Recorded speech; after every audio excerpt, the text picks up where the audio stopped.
बिस्मिल्लाहिर्रहमानिर्रहीम। अस्सलाम वालेकुम व्यूअर्स, कैसे हैं आप। मैं उम्मीद करती हूँ कि अल्लाह के फजलो करम से बिल्कुल ठीक होंगे, खैरियत से होंगे। तो आज मैं आपके साथ शेयर करने जा रही हूँ पंजाबी स्टाइल बहुत ही स्पेशल कड़ी पकोड़े की रेसिपी। इंस्टेंट बहुत ही झटपट से बन के ये रेडी हो जाती है। उम्मीद करती हूँ कि आपको बहुत पसंद आएगी। तो अगर आप मेरे चैनल पर नए हैं और आपने मुझे सब्सक्राइब नहीं किया तो प्लीज़ मेरे चैनल को सब्सक्राइब करके मेरी यूट्यूब फैमिली का हिस्सा बने। तो चलिए स्टार्ट करते हैं आज की ये झटपट सी रेसिपी। तो यहाँ पे हमने एक नीट एंड क्लीन प्यारा सा बाउल ले लिया है। इसमें मैं ऐड करूँगी 2 टेबलस्पून भर के बेसन के। बेसन आप जब भी यूज़ करें अच्छी तरह से इसको छान लिया करें ताकि तसल्ली हो जाए कि इसमें कोई कीड़े वगैरह तो नहीं हैं और जो भी गुठलियाँ वगैरह होती हैं एक्स्ट्रा वो भी निकल जाती है। तो यहाँ पे देखें बेसन अच्छी तरह से मैंने छान के ले लिया है 2 टेबलस्पून। थोड़ा सा पानी डाल के इसको मैं मिक्स करूँगी ताकि इसकी जितनी भी लम्स गुठलियाँ वगैरह हैं वो ख़त्म हो जाएं। इससे बहुत आसानी हो जाती है दही में इसको फेंटने में, तो आपको तसल्ली हो जाती है। तो यहाँ पे देखें अच्छी तरह से मैंने इसको फेंट लिया है, इसमें कोई भी गुठलियाँ लम्स वगैरह नहीं है। अब ये हमें स्टेन नहीं करना पड़ेगा, ये हमें एक सहूलत हो जाती है। यहाँ पे दही में डालूँगी हाफ़ kg। ये मेरे घर का बना हुआ दही है, बहुत थिक।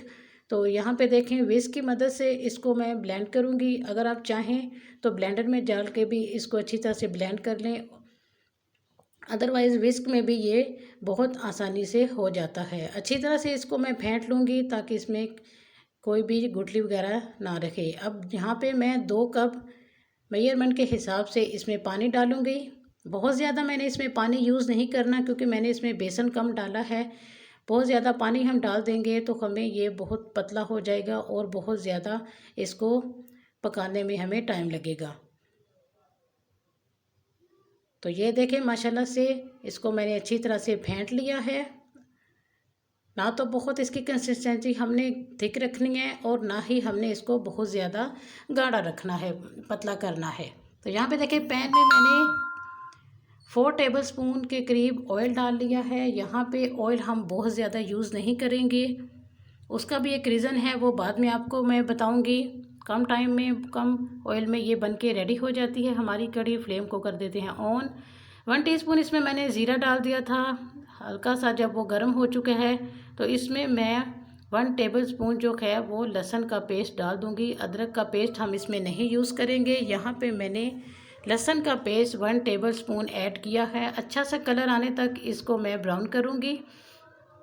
तो यहाँ पे देखें बहुत ज़्यादा इसका हमने कलर ब्राउन नहीं करना। तो यहाँ पे देखें माशाल्लाह से अच्छा सा इसका कलर ब्राउन हो चुका है। यहाँ पे मैं 1 टीस्पून इसमें नमक ऐड करूँगी। नमक आप अपनी मर्ज़ी के हिसाब से कम या ज़्यादा कर सकते हैं। 1 टीस्पून ही इसमें मैं लाल मिर्च डाल दूँगी। ये तीखे वाली लाल मिर्च है इसलिए 1 टीस्पून मैं यूज़ कर रही हूँ।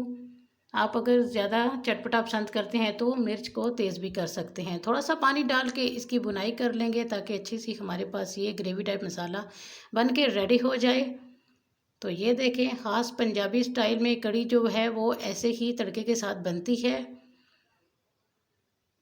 तो अच्छी तरह से 1-2 मिनट इसको मैं भून लूँगी ताकि इसमें मिर्चें जो है उसका कच्चापन ख़त्म हो जाए। अब इसमें जो मैंने मिक्सचर है उसको एक दफ़ा फिर मैं मिक्स कर लूँगी ताकि नीचे जो बेसन बैठ जाता है वो भी मिक्स हो जाए।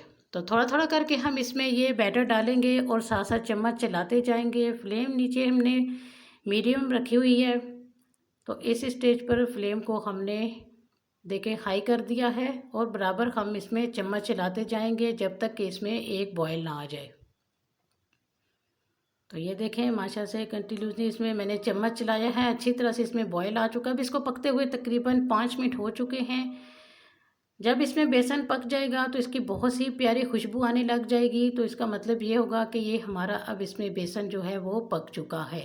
तो ये देखें माशाल्लाह से इसकी कंसिस्टेंसी काफ़ी थिक हो चुकी है। तकरीबन मैंने इसको 8 मिनट तक पकाया है। बहुत ज़्यादा इसमें मैंने चूँकि पानी यूज़ नहीं किया था।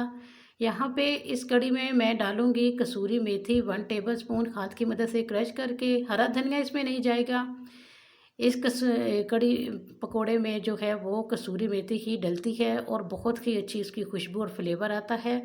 तो चलिए जी कड़ी को हो गई है हमारी रेडी। इसको ढक के रख देते हैं एक साइड पे। तो नेक्स्ट प्रोसेस का हम स्टार्ट करते हैं। यहाँ पे हमने एक बाउल ले लिया है। अब हम रेडी करेंगे पकोड़े का मिक्सचर। तो प्याज बड़े साइज़ की एक मैंने इस तरह से बारीक काट ली है। 4-5 हरी मिर्चें थी, बहुत ही अच्छा इसका फ्लेवर आता है पकोड़े में। 2 बड़े साइज़ के आलू थे, वो भी मैंने ले लिए हैं। ये हरी मिर्चें मैं साइड में रख देती हूँ, इसको हम तड़के में यूज़ करेंगे। तो चलिए ये चीज़ें मैं इसमें डाल देती हूँ। बेसिक सी चीज़ें हैं, इनकी कटाई में ख़ास तौर पर ख्याल रखा करें कि आलू एक जैसे ही कटे हों। तो 1 टीस्पून इसमें भी मैं नमक का यूज़ करूँगी। नमक चूँकि हमने कढ़ी में भी यूज़ किया है, इसलिए इसमें हम 1 टीस्पून ऐड करेंगे। तो दोनों में 1-1 टीस्पून ऐड किया मैंने नमक मिर्च, ताकि ये इसका कॉम्बिनेशन जो है वो बैलेंस हो जाए। 1 टीस्पून ही लाल मिर्च मैं इसमें ऐड करूँगी। यहाँ पे खुशक धनिया है साबुत मेरे पास, हाथ की मदद से ऐसे इसको मैं क्रश करके डालूँगी। बहुत ही प्यारी खुशबू और फ्लेवर इसमें आ जाता है। अच्छी तरह से इसको मिक्स कर लेंगे। थोड़ा थोड़ा सा इसमें मैं पानी डालती जाऊंगी और इसको मैं बेसन की हेल्प से, पानी की हेल्प से मिक्स करती जाऊंगी। एक साथ ही हमने इसमें पानी नहीं डाल देना। यहाँ पे देखें 1 कप भर के मैंने यहाँ पे बेसन लिया है। बेसन को जब भी यूज़ करें ना, इसको अच्छी तरह से छान के यूज़ करें, क्योंकि इसमें कीड़े वगैरह बहुत जल्दी पड़ जाते हैं। तो ये देखिए अच्छी तरह से इसको मिक्स करूँगी। थोड़ा थोड़ा पानी करके मैं इसमें मिक्स करूँगी, एक साथ ही पानी नहीं डाल देना, वरना ये बैटर ये ना हो पतला हो जाए। इन केस अगर पतला हो भी जाए तो थोड़ा सा आप बेसन और डाल लें, ताकि इसकी जो है ये बैलेंस हो जाए। तो यहाँ पे देखें जी, हमारा ये हो चुका है पकोड़े का बैटर रेडी। पैन में मैंने ऑयल डाल लिया था तकरीबन 1 कप के बराबर। इसको मैं यहाँ पे गर्म कर रही हूँ। अच्छी तरह जब हमारा ऑयल गर्म हो जाए तो इसमें स्पून की मदद से हम ये पकोड़े बना के डालेंगे। पकोड़े छोटे बड़े अपनी मर्ज़ी से, आप जो भी साइज़ पसंद करते हैं कढ़ी में वो आप रख लें। मैं यहाँ पे मीडियम साइज़ के ही पकोड़े बनाऊँगी। 1 मिनट में इसको मीडियम हाई फ्लेम पे कुक करूँगी। उसके बाद मैं इसकी फ्लेम को थोड़ा सा स्लो कर दूँगी, ताकि ये अंदर तक पक जाए और इसके जो आलू है वो कच्चे ना रहें। तो यहाँ पे देखें सारे पकोड़े मैंने डाल लिए हैं। अच्छी तरह से इसको मैं उलट पलट के फ्राई कर लूँगी, जब तक कि इसमें प्यारा सा कलर ना आ जाए। थोड़ा सा इसको मैं ज़्यादा लाल कलर में फ्राई करूँगी। देखें कुछ इस तरह से ये कढ़ी में दिखने में बहुत ही प्यारे लगते हैं। बहुत लाइट कलर में अगर फ्राई करेंगे तो वो कढ़ी में, क्योंकि कढ़ी ऑलरेडी येलो कलर की होती है, तो उसमें ये पकोड़े जो हैं थोड़े से ज़्यादा लाल कलर के फ्राई हुए ही अच्छे लगते हैं। तो यहाँ पे देखिए पकोड़े भी हमारे हो चुके हैं रेडी। ऐसे ही करके मैं बाकी भी अपने जितने भी मसाला है पकोड़े बना लूँगी। कढ़ी में हमें जितनी ज़रूरत होगी हम उतने ही डालेंगे। सारे पकोड़े भी एक साथ नहीं डाल देने, वरना कढ़ी हमारी बहुत ज़्यादा वो थिक हो जाएगी। तो चलिए जी, ये देखें माशाल्लाह से हमारी कढ़ी कितनी प्यारी इसकी लुक आई है। अब इसमें मैं डाल दूँगी अपने ये पकोड़े,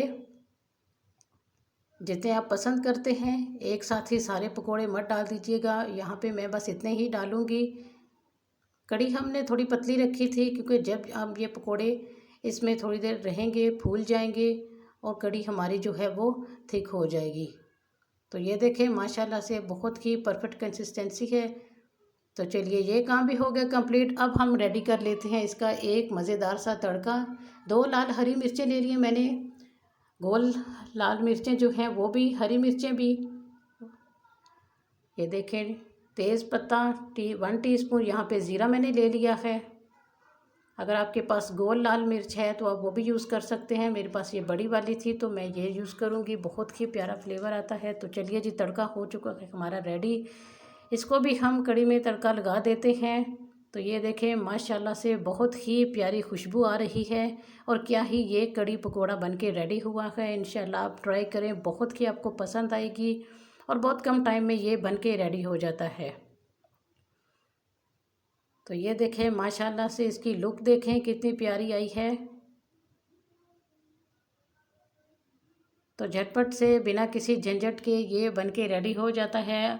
आप यकीन करें, फ़र्स्ट टाइम आप बनाएंगे तो भी आपसे ये कढ़ी बिल्कुल ख़राब नहीं होगी। नो फेल रेसिपी है, झटपट से आप इसको इजीली बना सकते हैं। तो माशाल्लाह से तो बहुत ही प्यारा इसका टेस्ट, बहुत ही प्यारा इसका कलर आया है। एक दिन पुराना दही आप यूज़ करेंगे तो कड़ी हमारी बहुत ही खट्टी सी चटपटी सी बनेगी। तो कैसी लगी आपको मेरी ये वीडियो? अगर आपको मेरी ये वीडियो अच्छी लगे तो प्लीज़ मेरे चैनल को सब्सक्राइब कीजिएगा। कमेंट सेक्शन में मुझे ज़रूर बताइएगा कि आपको मेरी वीडियो कैसी लगी, ताकि नेक्स्ट में आपके लिए अच्छी अच्छी सी वीडियोज़ लेकर आती रहूँ।